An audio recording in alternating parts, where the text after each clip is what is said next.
new things that I think we can play a big role in picking up the right companies, because you'll probably be ahead of curve slightly compared to people in the region. Okay, so diversification here. Well, we need to take a short break right now. Husni, things are just heating up, and we'll find out more from Husni Salleh, CEO of MAVCAP, right here on Biztalk. We'll be right back to find out more. Stay with us.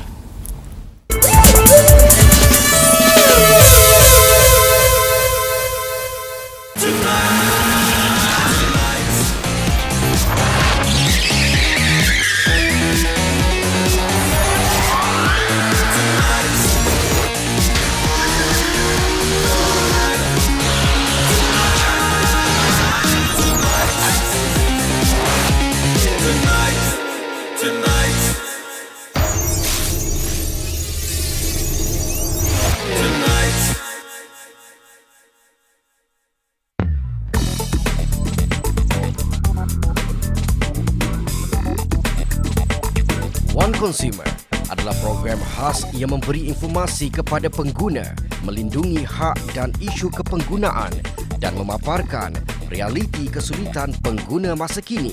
Jangan lupa berkongsi idea dan cadangan anda di One Consumer setiap Ahad, pastinya saluran 502.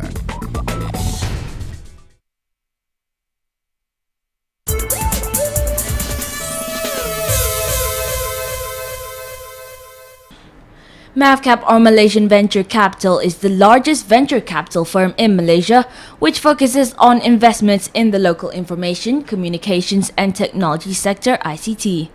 It was incorporated in 2001 by the Malaysian government in line with the country's vision to develop the VC industry and encourage entrepreneurship in the technology sector.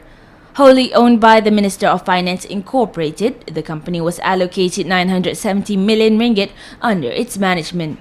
With this startup capital, MAVCAP has become an ideal training ground to groom venture capitalists, empower entrepreneurs to create wealth and generate attractive returns for its investments. The company commonly invests for a period of 5 to 8 years in seed, startups and early-stage companies, during which it holds a board position and drives key management decisions. Initial investment of 1 to 3 million ringgit are complemented with mezzanine allocations valued at 5 to 10 million ringgit to fund companies through to the pre-IPO stage. In later stage investments, MAVCAP typically invests between 3 to 5 years. To date, MAVCAP has invested in close to 90 companies, of which 70% are direct investments in Malaysian incorporated companies and the other 30% in foreign companies with business interest in Malaysia.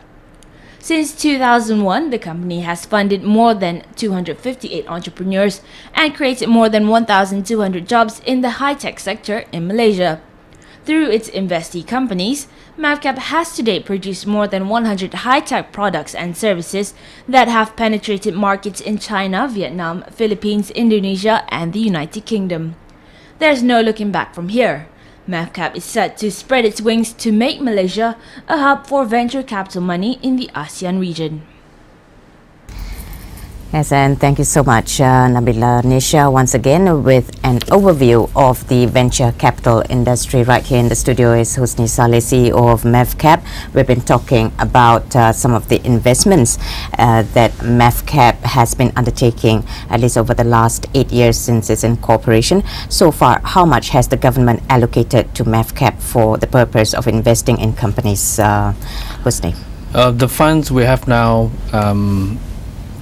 we began with 500 million, and that was under the Rancangan Malaysia ke-8, the first Back 5 in years. 2001. Yes. They gave a lump sum money at the time. And that was 50 million in equity and 450 million in soft loans. Yes, Okay. yes. And then out of that portion alone, we have paid the government 150 million ringgit. To date. There was in 2 tranches we paid the government, and we've negotiated with the government to extend the loan.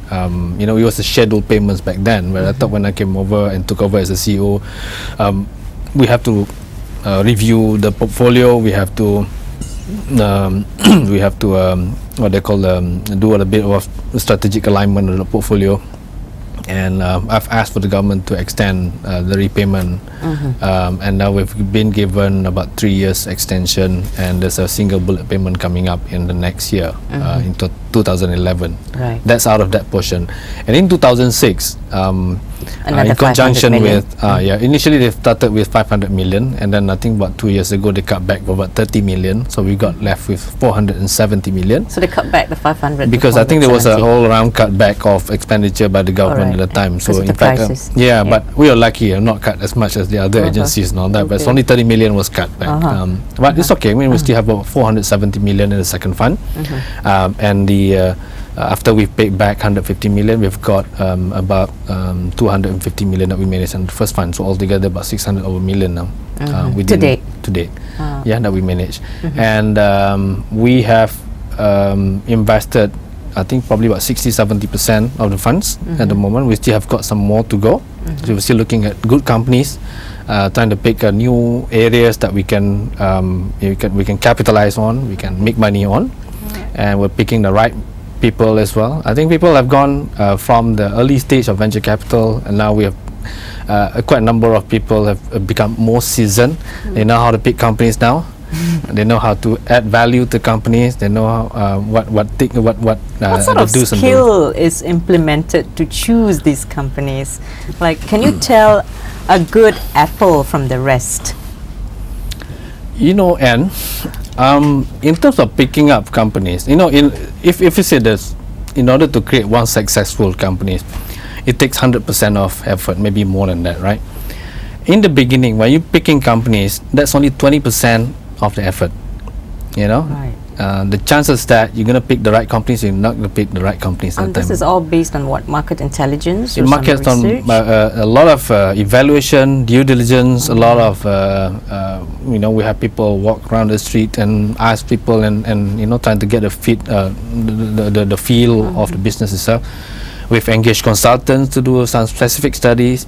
We have engaged lawyers to ensure that they need to check the you know, the agreements of the company, they're all valid, nobody's suing anybody, and there's no contingent liabilities in the companies and all that.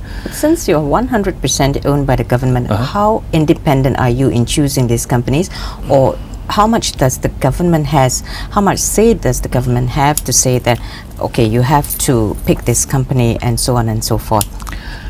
We have to give due credit to the government on this, because at the moment we do not have so far any interference in the decision of the investments that we make.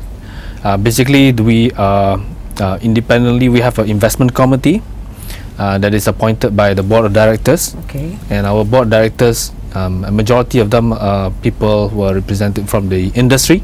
We only have one representative from the Ministry of Finance, our shareholder. Meaning to say analysts and people in the industry, investment bankers, people like that? No. The Yeah. people on the board are Board. very senior people.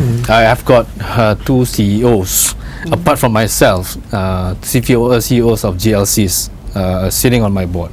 And I have my chairman who's been Datuk Samad, who's been a person who's been with MAVCAP since day one, as the chairman managing the board. He understands everything and goes through and all that.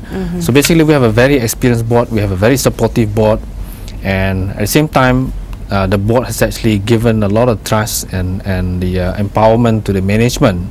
We have an investment committee that is made up majoritarily by our management team members, led by me, and the chairman is actually chairman of the board. We have an alternative director who sits on the investment committee as well. And these are the committee that make the decision on all the investments that we do. Yeah. On your million ringgit investments. And yes. Okay. So Now, Husni, coming back to my earlier question just now, we sort of drifted away.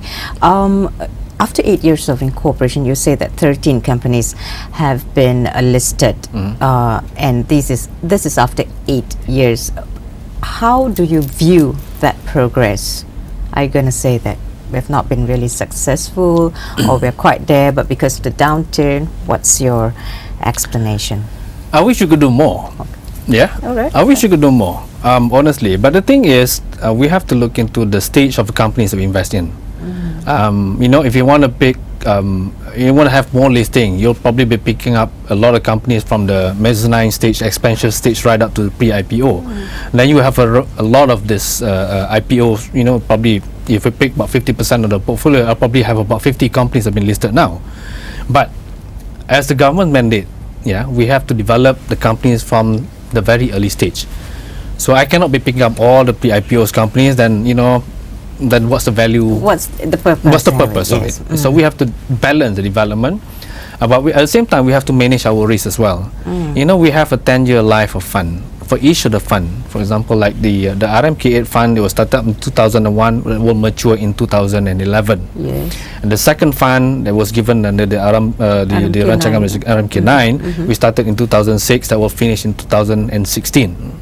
So we have 10 years and 10 years, right? So in the beginning, we have taken quite a bit of risk because of the longer gestation and life of the fund itself. We'll take a lot more risk in the early stage, seed startup and all that.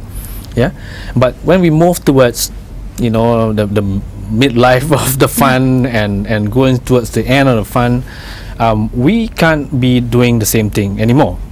We have to go into more mezzanine because we have got a shorter gestation period, shorter time to exit. These are companies that are more stable. We've got bigger companies. We've got stable management and all that. We're picking those companies at the end of the life of fund. But when we start the fund, yes, we will probably see that probably about 60, 70, 80% of our portfolio companies are in the early stage. Now we have gone from the 70-80% in the beginning. Now I think the early stage companies made up only about 45%. So most of the companies are already in what stage, would you say? I would say the number of companies are still in the early stage to the expansion stage. That's majority of the companies at the moment. Out of the 200 out of 113. 130. Yes, that's right. Okay. Husni, we need to take another short break. Sure. And we'll be right back here on Biztalk. We'll talk about investment programs by MAVCAP right after this. Stay with us.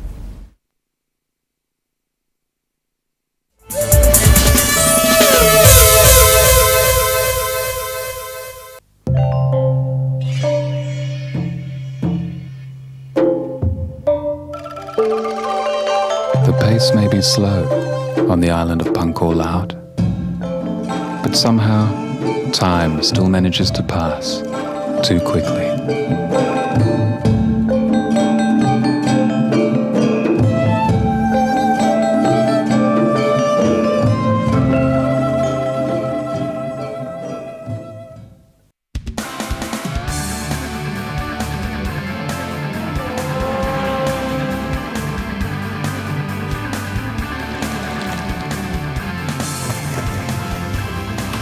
Girang gemilang atau penuh kecundang, paparan kegairahan, laporan sukan tanpa sempadan, wadah bertenaga dan terkini, Sukan @Bernama TV.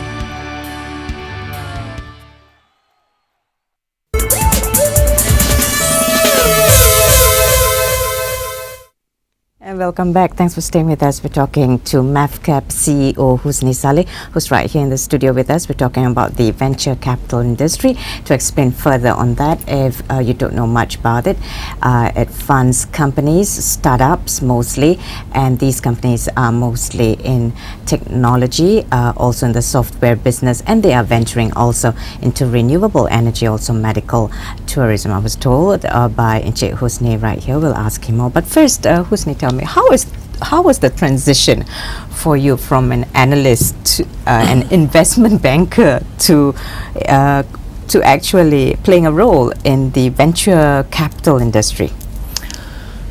Had it not because of the financial crisis in 1998, I would still continue to be an investment banker. So it's because of the 98 crisis?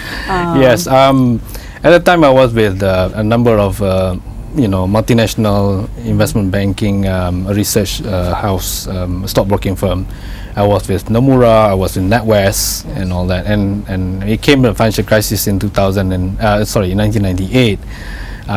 Like everybody else, we had our time, so we had to pay our dues. So that was the bad time. It was a bad time. So without a job for several months, and a good friend of mine introduced me to venture capital. Of course, I didn't really know what it was and how